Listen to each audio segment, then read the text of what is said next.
I'm under this nice tree again. I'm gonna do yoga later because it's a nice and warm day. It's got some breeze right now. And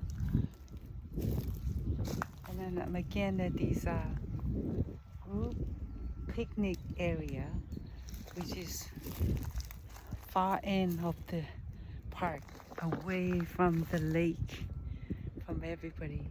It's on a weekday, not many people, only the park rangers and 2 cars are parking here doing some kind of maintenance work. But I'm at this corner. I like this corner. I've done my yoga before here, and today I decided I don't feel like walking much. I feel like just do some,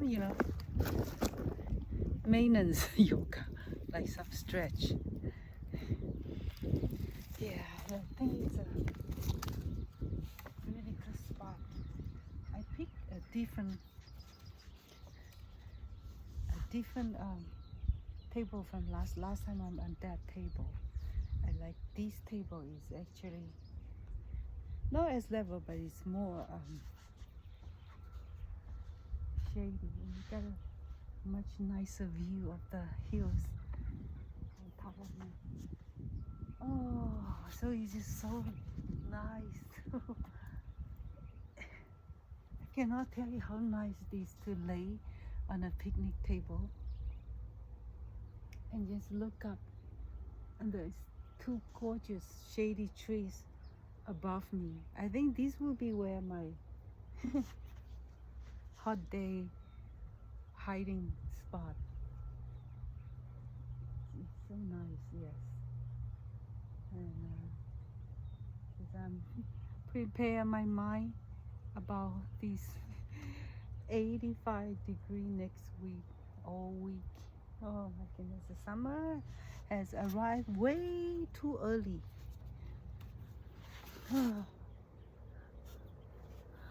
But for now, I'm enjoying. Today will be just about 75. Hey.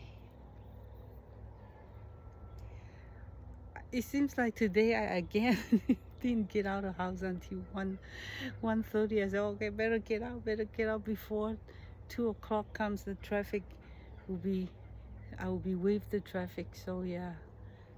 Yeah. Oof. And look at here. Oh, it's just such an oasis for me here to come here, and I know I just can relax. I can't believe I'm just so lucky to have this to myself. Every day I treasure this, because it's like that's life, right? You never know what's coming up your way. So I always remind myself every day, enjoy it while it lasts, and just enjoy it now. Don't wait. Oh, I can hear my turkey. Brr, brr, brr, brr. Oh yeah. I have to sort out my banking again. I feel like I can forever. I'm like forever had to deal with my online banking with Canada. I just can't wait till the day when all my funds are. I'm ready. Finally, can get them all out of that country. Well, I did. I lived 10 years in Canada, and I still. 10 years there, I still cannot. How would I say? Love the winter there. I just not a winter person. That white stuff, that snow is. I mean, there are people who are truly Canadians, love the snow there. They can't live without the snow. I can live without the snow. I mean, Canada, yes, it has the best autumn. Oh, the autumn is something that I can never see that kind of autumn in California, no matter how good the leaves here in Canada. The leaves are something else. The color is, I haven't seen it anywhere else in the world other than Canada. But you know, and then the summer is humid and hot. But I don't, I just, it's all I can deal with. It's just the winter. I take me 10 years, I still couldn't embrace it. So yeah. Anyway, I'm glad I don't have to. It's all in my past. I spent my 10 years there. So it's like, yeah. 10 years I was in Bay Area, and then I moved to Canada for another 10 years. And then somehow I come back here. And it's a full circle. You know, 10 years to start with in Bay Area, and then 10 years in Canada. And then after that, about 5 years of, you know, traveling, spend lots of time in India. And then 2012, I make it back to Bay Area. It's like a full circle. Actually, now I'm kind of admire myself, impressed by myself. Like, how did I have the guts to move back to Bay Area? Because it's like Bay Area is something like once you move out of here, it's hard to come back. It's so expensive. But 2012, I was lucky because it was during that time where the Bay Area housing, the housing market is like a lot of house are on the bank owned or foreclosure, all that. So I came back at a good time in that way. I was able to buy a condominium. So finally I had my own place in Canada, in Bay Area. At that time I do have the somehow I just follow my gut feeling. I had the cash enough to buy a much bigger and nicer place in Bay Area, but I decided I want to buy in the most dangerous East San Jose neighborhood because it's very cheap. So I bought really cheap 3-bedroom condominium. Yeah. And then it was like, for me, it was that Chinese blood in me where I say I should just get what I need. I don't want to buy anything because I don't want no mortgage. I have zero in. I can't. I'm not qualified to have mortgage anyway because I had zero credit, nothing when I come back to Bay Area 2012. I was like, wow. So now I'm impressed by myself how I have the guts to come back. But anyway, I came back on a good timing. Yeah, so I was able to have my own place in Bay Area for the first time in my life.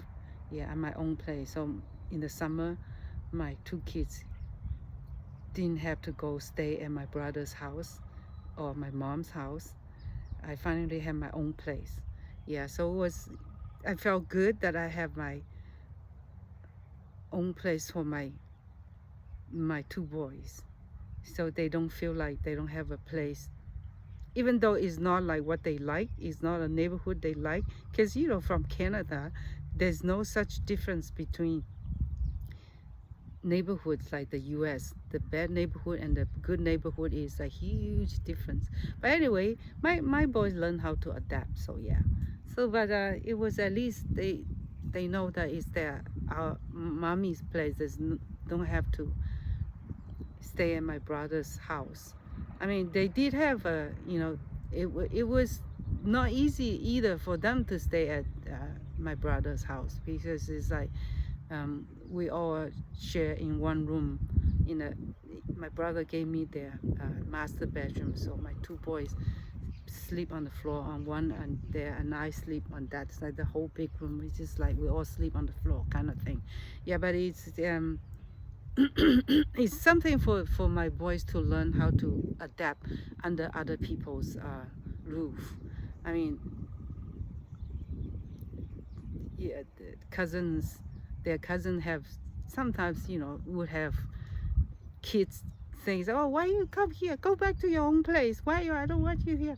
That kind of thing. My boys have to learn to, take it, because it's not your place. So it's just kids, talking to kids. So, well, at least they know how to experience that. It's a part of their life. So yeah. I mean, I really feel bad that I had to put my boys every summer going through that, and until that 2012, I have my own place. Finally, it's yeah, yeah. It's like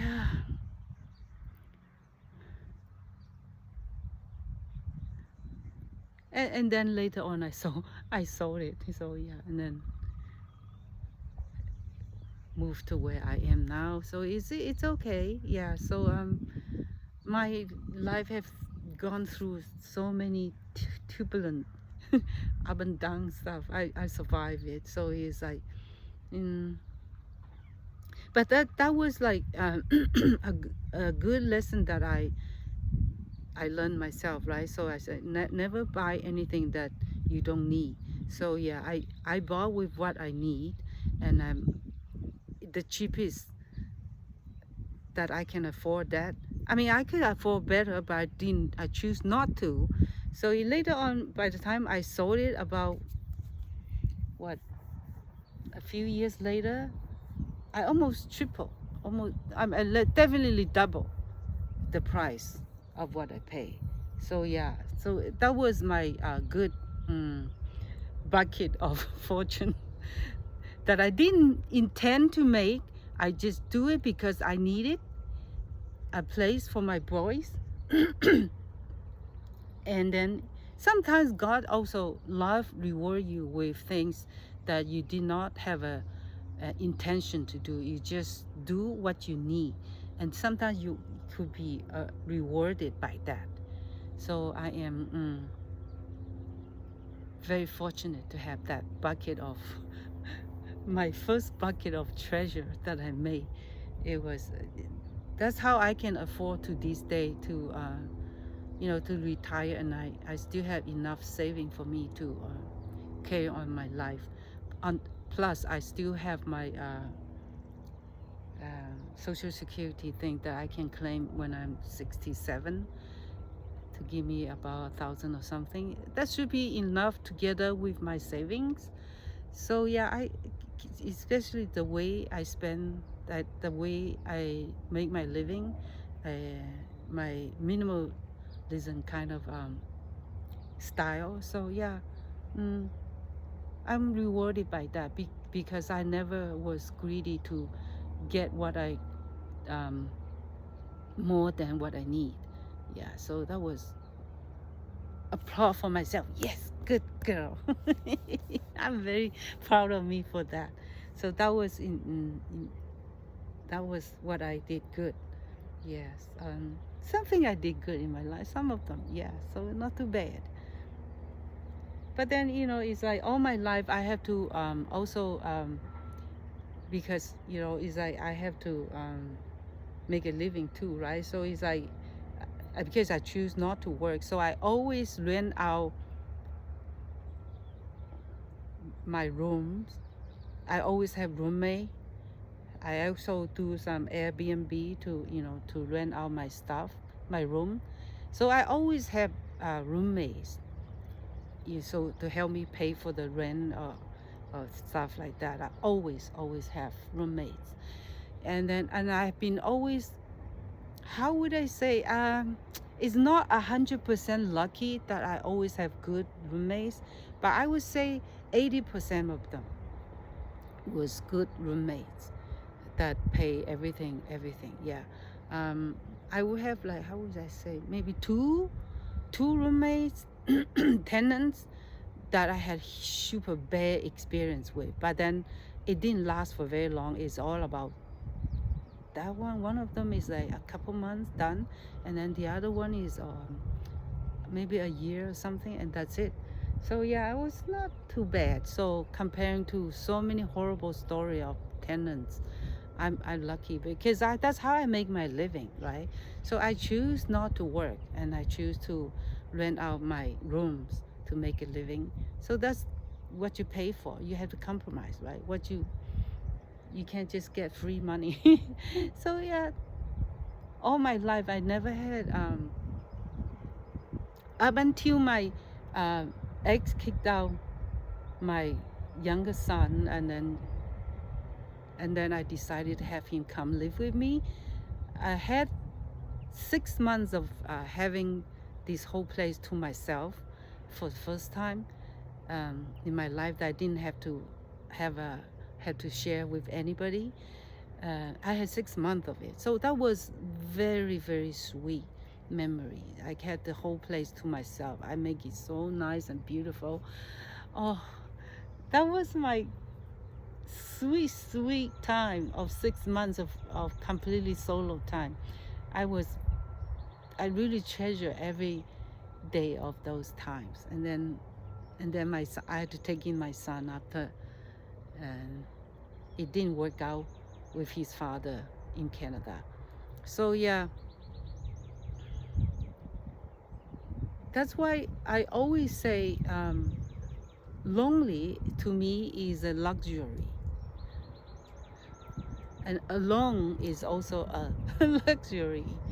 But I'm not how would I say, I'm not hateful of that experience, because without all these experience, like not being able to live alone, I wouldn't have appreciated my solo nature time like this way, because this is where I feel like I'm solo. I don't have to share it with anybody. This is every day when I make my time to come here, and I know I'll be solo. I'll be all by myself. I don't have to share it with anybody. That's what makes me love it like nobody will love nature the way I do. I really love every minute of it. And then because I never, all my life other than that 6 months, I never be able to live all by myself all my life. Maybe someday it'll come. It comes, it doesn't come. I already have that 6 months of experience. That's fine. I don't mind if I have to, my son have to live with me all for the rest of my life. I'm fine. But if he decided he doesn't want to, he make it out and then to be on his own, I'm fine. Either way, I'm fine. I completely accept however way life give me. No problem. Yes. But it's all my experience that make me appreciate nature this way. Look at here, I'm like all by myself. I have the whole thing to myself. I can do whatever I feel. I don't feel interrupted by anybody. It's every day. I have not every day, okay, until recently when I decided on the weekend I go karaoke. But other than that, every day I'm like 3 to 4 hours I'm out of my place. I'm not home. It's like I'm out about in the nature, and then after that I go to my 24-hour finish. So it's like it's just, it works out perfect. Yeah, it doesn't matter I have somebody to live with me or not. It, for me, as long as part of my day is solo, that's good enough. It provides a perfect balance. Whatever works, I make it work the way I like it, and it's just pretty good, pretty darn good, as good as it gets. So I'm like very, very happy with my current arrangement.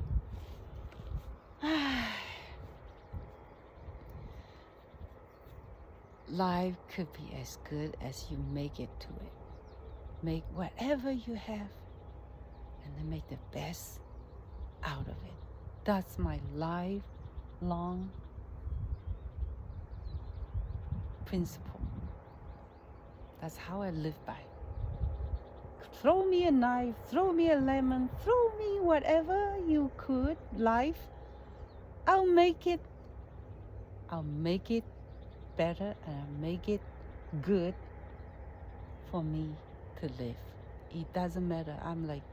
Nowadays I've already been through the worst. I felt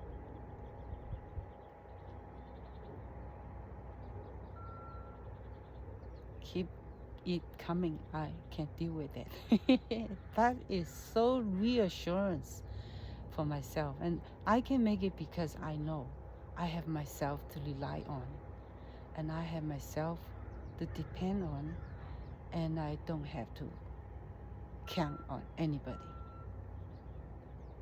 I've learned my lessons to try to count on other people for so many things. Oh, it's such a freedom, right? When you feel like you don't have to count on anybody. You don't have any expectation on anybody anymore. That's the ultimate freedom for me in my book. I'm very happy that way, yes. You can say my life's boring. You can say I don't have nothing. I live the poor way. I don't even go out. I don't even have whatever. It's fine. I have myself. I'm the most rich in time and in freedom. Wouldn't want it any other way. I love myself on this gorgeous, gorgeous day. My legs are happy.